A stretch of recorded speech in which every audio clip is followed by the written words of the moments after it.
Oop, that was fixed. Welcome to Capella Tarot and Akashic Readings. This is Kimberly. I'm trying to adjust the camera. What does oneness mean to you? Okay, well. This is the reading spirit message for Sagittarius for the portal period from 11/11 to 12/12. It can also extend throughout December and honestly as long as the message is relevant. The way I'm doing this is I draw the cards for you and I download a message from spirit that is relevant for this time. So I've previously written this as a stream of consciousness, and the message for Sagittarius Collective is called Slow Burn, and your Sankalpa card is, you can kind of see at the top there, is what does oneness mean to you? Do you see or feel examples of it in your life? They're just questions for the soul, and it's relevant to the reading. And I'll explain what this card is towards the end. Okay, so here we go. My dear Sagittarians, you have been known to burn the candle at both ends, so to speak, seeking outside of yourself for the inspiration that is needed to carry you forward, to thrust you into a higher vibration, to connect you with your multidimensional self. Here's an idea. Seek the flame within that already burns like 1,000 candles in the vestibule of a holy site. You carry the torch within. That is the only light you need to seek. The slow burn is like a careful twinkle of a star in the night sky, hot but steady. It will shine eternal upon the darkness it seeks to illuminate. Spirit is asking you now to feel where your light makes the most impact, where your torch burns slowly and steadily within. Herein lies a conundrum. We must both exist within a social collective, while simultaneously creating our own signature state of awareness, without melting into the collective unconscious energies of disorder. You desire to belong, be needed, be desired, is already granted.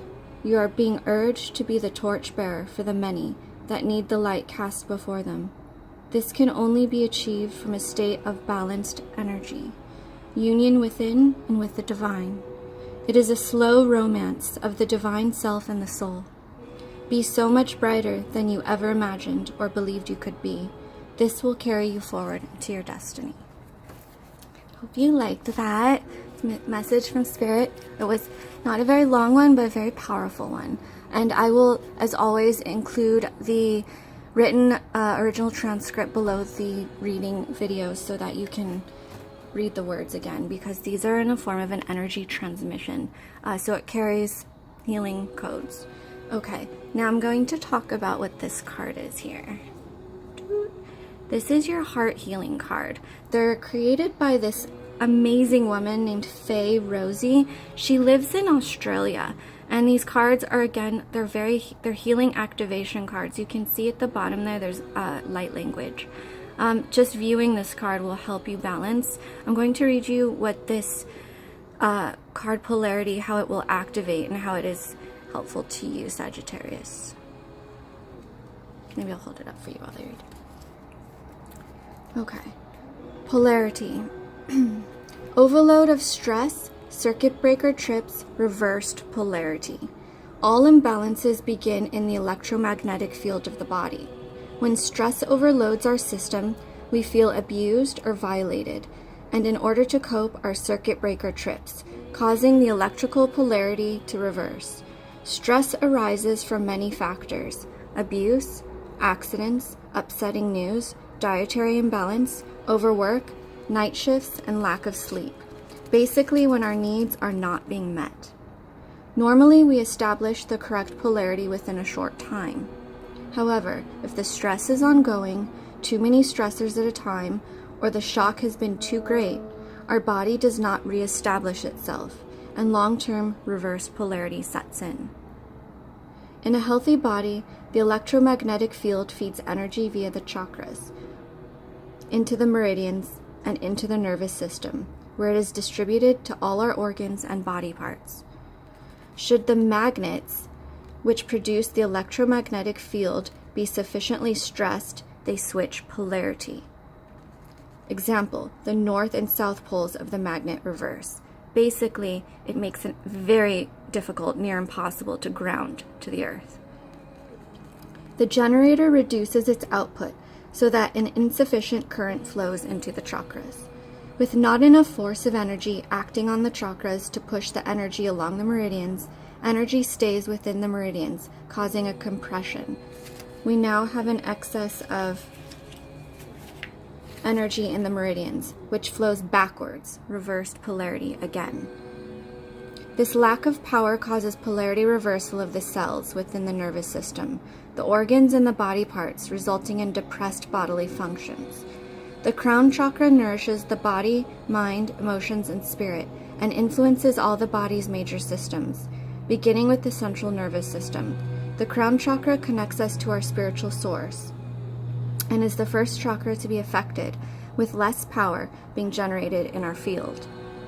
Energy or spirit begins to leave the center. We become dispirited as we lose connection with our spiritual source.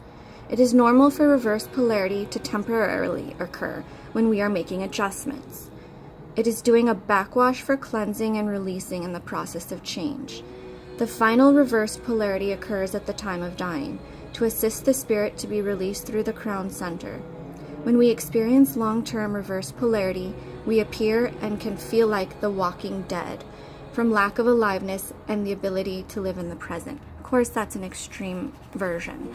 Most of us don't live like that. These are temporary flips due to trauma, PTSD, etc. Symptoms. These can be symptoms of chronic reverse polarity. Symptoms might be depression and exhaustion, poor memory, anxiety, fear, hopelessness, dizziness, immune disturbances, lethargy, poor coordination, mentally and physically, headaches, and dissociation. Other symptoms associated with reverse polarity are chronic fatigue, hormonal disturbances, muscular pains, autoimmune disease, or cancer. Reverse polarity can cause heavy metal toxicity. If we choose to live fully, it is most important to first become alive again by correcting the polarity and then addressing the original stress that caused the reverse polarity.